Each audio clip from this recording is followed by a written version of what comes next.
안녕하십니까. 김정기 TV의 김정기입니다. 2020년 12월 2일 김정기의 3분 토크 제61회 시작합니다. 오늘 주제는 윤석열을 해임하면 문재인이 무너진다입니다.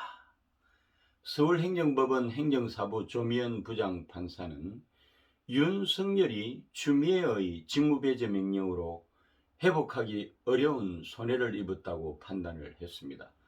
추미애의 처분으로 윤석열은 직무집행정지기간 동안 검찰총장 및 검사로서의 직무를 수행할 수 없게 되는데, 금전적 보상이 불가능한 손해일 뿐만 아니라 금전보상으로는 참고 견딜 수가 없는 유무형의 손해가 발생했다고 본 것입니다. 직무배제 명령 집행 정지 요건인 긴급한 필요성도 인정했습니다. 재판부는 직무배제 처분 효과는 윤석열의 검찰총장 직무수행 권한을 완전히 배제하는 것으로서 사실상 해임, 정직 등 중징계 처분과 동일한 효과를 가져온다면서 효력 정지를 구할 긴급한 필요성이 인정이 된다고 했습니다. 한편 검찰총장으로서 헌정사상 처음으로 직무가 배제됐던 윤석열이 법원 결정에 따라서 총장직에 복귀하여 일성으로 대한민국의 공직자로서 헌법정신과 법치주의를 지키기 위해 최선을 다할 것을 약속드린다고 말하면서 전국의 검찰 구성원들에게 보낸 이메일에서도 헌법 가치와 정치적 중립을 지키고 공정하고 평등한 형사법 집행을 통해서 국민의 검찰이 되도록 다 함께 노력을 하자고 밝혔습니다. 앞으로 어떻게 될까요? 법원의 인용 결정 전에 법무부 감찰위원회도 윤석열에 대한 징계 청구와 직무집행정지, 수사 의뢰 과정의 절차상 결함이 있어 부당하다고 만장일치 결론을 내렸습니다. 이런 연속적인 악재 속에서 2일 개최 예정이었던 징계위원회를 4일로 늦췄는데요. 그 이유는 소명 기회를 주지 않았다는 윤석열의 연기 요청도 있었고요. 기각이 아니라 인용으로 나온 법원의 결정도 있었겠지만, 결정적인 것은 추미애를 대신해서 징계위원회를 이끌어가야 할 고기영 법무부 차관이 사의를 표명했기 때문입니다. 추미애로서는 총체적인 난국, 즉 고립무원의 상태에 빠지게 된 것이죠. 하지만 추미애는 차관 후속 인사를 한 후에 징계위원회를 감행할 태세입니다. 어쨌든 4일 개최되는 법무부 징계위원회 결정은 어떻게 내려질까요?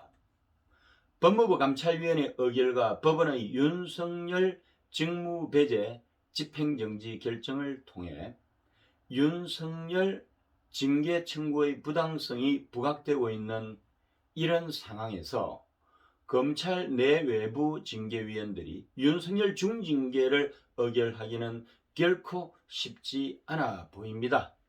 그럼에도 불구하고 추미애가 선임한 위원들이기 때문에 무리수를 두더라도 윤석열에 대한 해임 의결을 감행할 것입니다. 왜냐하면 여기서 밀리면 퇴로가 없고 그 여파로 추미애의 추락은 물론이고 문재인의 레임덕이 가소가 되면서 정권이 무너질 수도 있기 때문입니다. 해임 의결과 동시에 추미애의 재청에 의해 속전속결로 대통령이 해임 결정을 하게 될 것입니다. 대통령에 의해 해임된 윤석열의 미래는 어떻게 될까요? 우선에 문재인 대통령을 상대로 해임 취소, 본안 소송을 하기 전에 행정법원에 가처분 신청을 낼 것입니다. 가처분 신청이 인용될 가능성이 높은 것이 똑같은 케이스를 가지고서 상대가 추미애에서 문재인으로 바뀐다고 해서 달라지지 않을 것이기 때문이죠. 그러면 다시 업무에 복귀하여 내년 7월 임기까지 지리한 재판 전쟁을 해야 할 것입니다. 1심 판결이 내년 7월까지 나오지 않을 가능성이 크므로 윤석열의 입장에서는 문재인과 싸우는 모양새를 취하면서 몸집을 크게 키울 수 있다고 하는 것이죠. 이렇게 되면 대통령과 검찰총장이 전면전을 치르는 막장 드라마가 연출될 것입니다. 문재인은 연말까지 공수처를 출범시켜 윤석열 장모 사건을 포함하여 윤석열을 강하게 압박을 하게 될 것이고, 윤석열은 그동안 쌓아두었던 비장의 카드는 물론이고 최근에 원전 수사를 통해서 문재인의 목을 겨누게 될 것입니다. 결론입니다. 문재인과 윤석열의 목숨을 건 쟁투, 이른바 청검대전에서 누가 이길지는 아무도 모릅니다. 중요한 것은 대다수의 국민이 윤석열을 열렬하게 지지한다는 사실입니다. 오늘도 함께 해주신 애청자 여러분 감사합니다. 구독과 좋아요 버튼을 꼭 눌러주세요. 여러분의 성원이 엄청난 힘이 됩니다. 고맙습니다.